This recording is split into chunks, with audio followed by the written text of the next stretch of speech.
세일의 특별 새벽 기도의 첫날인 오늘 하나님의 말씀 제가 받들어 읽겠습니다. 신명기, 구약성경 신명기 6장 20절부터 25절까지의 말씀입니다. 후일에 내 아들이 내게 묻기를 우리 하나님 여호와께서 명령하신 증거와 규례와 법도가 무슨 뜻이냐 하거든 너는 네 아들에게 이르기를 우리가 옛적에 애굽에서 바로의 종이 되었더니 여호와께서 권능의 손으로 우리를 애굽에서 인도하여 내셨나니 곧 여호와께서 우리의 목전에서 크고 두려운 이적과 기사를 애굽과 바로와 그의 온 집에 베푸시고 우리 조상들에게 맹세하신 땅을 우리에게 주어 들어가게 하시려고 우리를 거기서 인도하여 내시고 여호와께서 우리에게 이 모든 규례를 지키라 명령하셨으니 이는 우리가 우리 하나님 여호와를 경외하여 항상 복을 누리게 하기 위하심이며 또 여호와께서 우리를 오늘과 같이 살게 하려 하심이라. 우리가 그 명령하신 대로 이 모든 명령을 우리 하나님 여호와 앞에서 삼가 지키면 그것이 곧 우리의 의로움이니라 할지니라. 아멘. 우리 교회는 지금까지 봄과 가을 1년에 두 차례 세일의 특별 새벽 기도회를 모여왔습니다. 봄에는 주님의 십자가를 묵상하는 사순절기 마지막 3주간 동안의 사순절기 기도회, 또 가을에는 추수 감사주일까지 3주간 동안 영적 추수를 위한 특별 세일의 새벽 기도회였습니다. 그런데 금년 봄에 갑자기 코로나19 사태가 터지는 바람에 봄철 특별 새벽 기도회를 모이지 못했습니다. 그런데 여전히 코로나 사태는 어려운 상황이기는 하지만 영상으로 드리는 예배가 그동안 많이 익숙해졌으니까 한번 도전해 볼 만하다, 그렇게 판단이 되어서 믿음으로 결단하고 오늘부터 특별 세일의 새벽 기도회를 영상 비대면 기도회로 갖기로 했습니다. 이 영상 예배는 보기보다도 실물을 맡은 여러 사람들의 보이지 않는 헌신적인 뒷바라지가 굉장히 필수적이어야 하는 업무가 보기보다 많은 그런 작업이거든요. 성도들의 믿음의 삶을 지켜가기 위해서 실무 담당한 분들이 자청을 해서 고생의 짐을 지겠다고 나섰습니다. 그분들 정말 치하하고 싶습니다. 이들의 수고와 희생을 기억하면서 힘을 다해 이 기도의 자리로 나온 성도 여러분들을 축복합니다. 이 일을 통해서 고통스러운 이 코로나19 사태를 뚫고 가장 풍성하고 또 아름다운 영적 추수가 이루어지게 되시기를 주님의 이름으로 간절히 축원합니다. 자, 성경, 특별히 우리가 가지고 있는 구약 성경은 여러 가지 요소들이 결합되어서 이루어진 문서입니다. 그런데 그 요소들 가운데 가장 중요한 요소 중에 하나가 전승, 트래디션이라고 하는 겁니다. 전승이라고 하는 것은 아주 오래전 어떤 시기에 형성된 게 대대로 입에서 입으로 전해져 내려오던 신앙적인 내용을 말하는 겁니다. 이런 고백들을 나중에 이제 수집하게 되고 또 다른 여러 가지 요소들과 결합시켜서 편집해 놓은 게 우리가 가지고 있는 성경이지요. 그래서 이 성경을 보면 여러 가지의 전승들이 등장하고 있는데 그 전승들 가운데 대표적인 것이 출애굽 전승입니다. 우리가 가지고 있는 구약 성경 가운데 그 속에 담겨 있는 전승 가운데 가장 오래된 전승으로 알려져 있는 게 신명기 26장 5절부터 9절 말씀이거든요. 제가 한번 읽어드리겠습니다. 너는 또 내 하나님 여호와 앞에 아뢰기를 내 조상은 방랑하는 아람 사람으로서 애굽에 내려가 거기에서 소수로 거류하였더니 거기에서 크고 강하고 번성한 민족이 되었는데 애굽 사람이 우리를 학대하며 우리를 괴롭히며 우리에게 중노동을 시키므로 우리가 우리 조상의 하나님 여호와께 부르짖었더니 여호와께서 우리 음성을 들으시고 우리의 고통과 신고와 압제를 보시고 여호와께서 강한 손과 편팔과 큰 위엄과 이적과 기사로 우리를 애굽에서 인도하여 내시고 이곳으로 인도하사 이 땅 곧 젖과 꿀이 흐르는 땅을 주셨나이다. 이 본문 말씀 그 앞부분을 보면 이 신앙 고백은 농사를 다 짓고 난 후에 그 거두어들인 소산의 만물을 성전 제사장에게 가지고 와서 드리면서 하나님 앞에 드리도록 되어 있는 그런 고백입니다. 지금 읽어드린 이 전성을 살펴보면 거기 내 조상은 방랑하는 아람 사람이었다, 이거 외에는 모든 내용이 출애굽과 가나안 정착에 관한 내용이라 하는 것을 알 수 있지요. 그러니까 이 출애굽 전승이 얼마나 중요하게 전해져 내려오는 전승이었나 하는 것을 알 수 있습니다. 그런데 저는 특별히 이 전승 가운데 여기 등장하는 내 조상은 방랑하는 아람 사람이었다, 세번역 성경으로 보면 떠돌아다니면서 사는 아람 사람, 이렇게 돼 있는데 이 고백을 주목해 보고 싶어요. 이스라엘 사람들을 다른 말로 호칭하는 게 히브리인이라고 하는 거죠. 성경에 이 히브리 사람이라고 하는 말이 최초로 등장한 게 창세기 14장 13절입니다. 도망한 자가 와서 히브리 사람 아브라함에게 알리니 그때 아브라함이 아모리 족속 마므레의 상수리 숲을 근처에 거주하였더라, 이 말씀입니다. 이때 히브리 사람이라고 하는 말은 강 건너 사람이라고 하는 말입니다.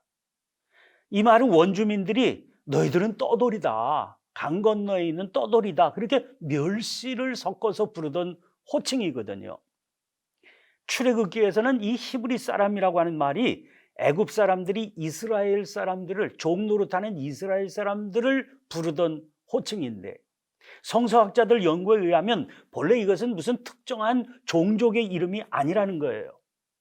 그럼 어떤 이름이냐? 어떤 계층의 사람들을 이르는 사회적 개념의 용어라고 그랬습니다. 다시 말해서 고대 중동 사회에서 법의 보호라고 하는 것을 전혀 받지 못하고 떠돌아다니던 그런 계층들을 통칭한 이름이라고 하는 겁니다. 히브리라고 하는 말도 있지만 때로는 이게 아피루, 때로는 이브리, 때로는 하비루, 이런 식으로 부르기도 했던 그런 하층민들을 부르던 그런 계층적인 이름인 거죠. 그러므로 이런 사람들은요, 시대적인 상황에 따라서 누구든지 아무렇게나 취급을 하고 또 그런 취급을 받을 수 있던 그런 신세였습니다. 오늘 본문 말씀도 같은 전승 중에 하나인데, 특별히 오늘 본문 21절을 보면 우리가 옛적에 애굽에서 바로의 종이 되었다, 그렇게 고백하고 있지 않습니까?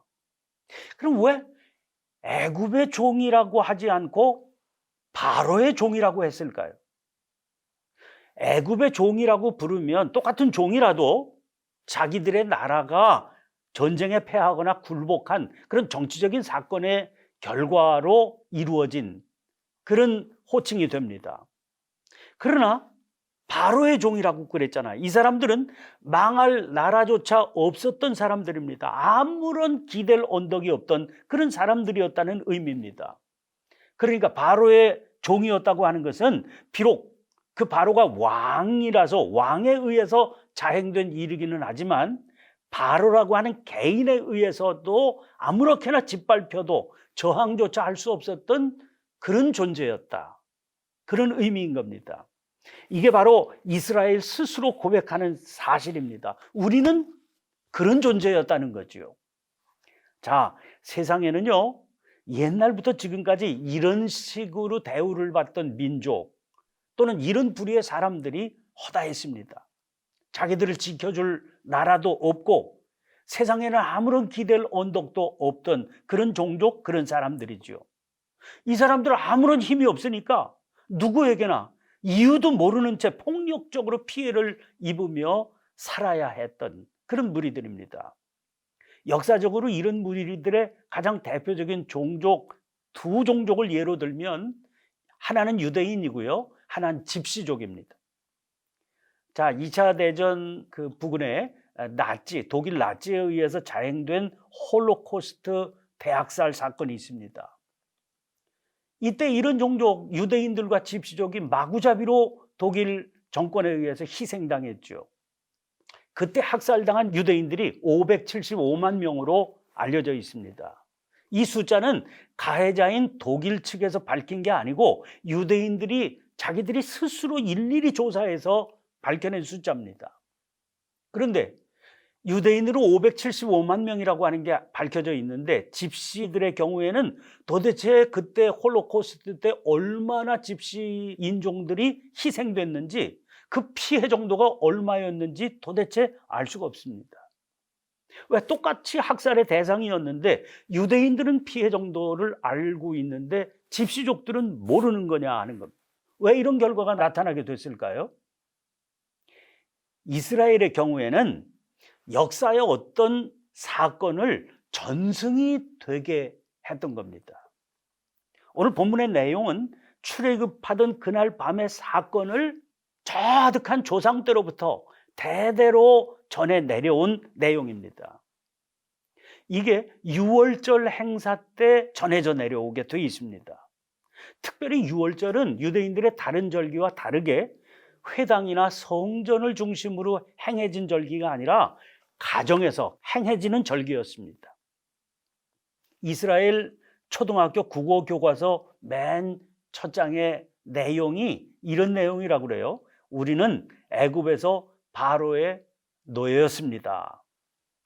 그러니까 우리가 초등학교 들어가서 1학년 교과서, 국어 교과서 봤잖아요. 거기에는 철수, 영희, 바둑이 이런 내용이 등장하는데 유대인들은 우리가 그런 거 배울 때 유대인들은 자기들의 치욕적인 그 옛날 아픈 역사를 배운다는 거예요. 우리는 애굽에서 바로의 노예였습니다. 자, 일본 교과서 왜곡 문제가 시끄럽지 않습니까? 그럼 분명한 역사적인 사실을 교과서에 싣지 않는다는 거예요. 왜? 자기들이 저지른 치욕적인 과거를 구태여 자녀들에게 알려주고 싶지 않다는 겁니다.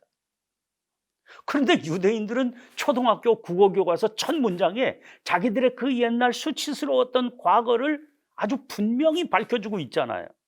어떻게 그들은 그럴 수 있을까요? 그걸로 끝이 아니기 때문입니다.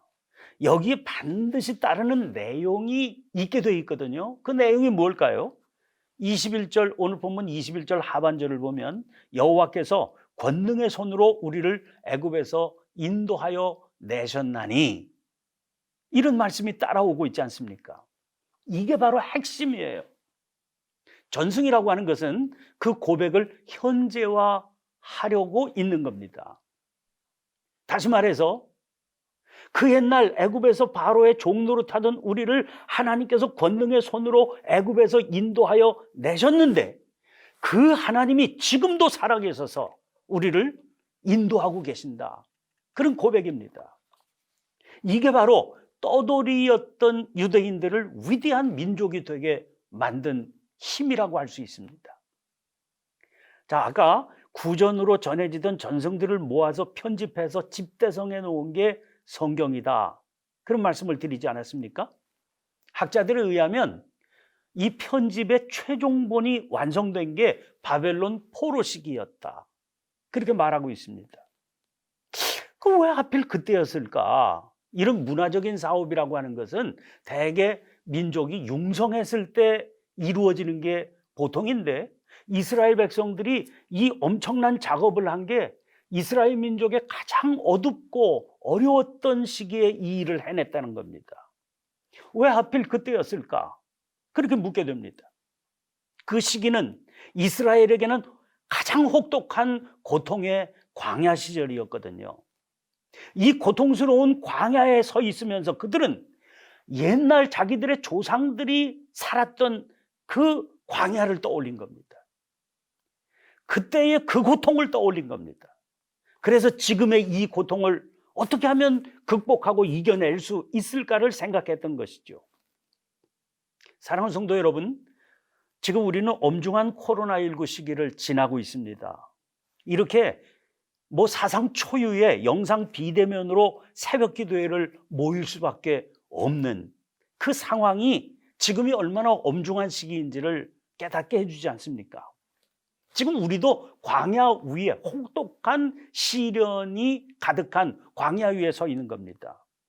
이 광야 위에서 우리도 오늘부터 세 일의 동안 옛 광야, 우리 믿음의 조상들이 걸었던 그 광야를 떠올려 보려고 그럽니다.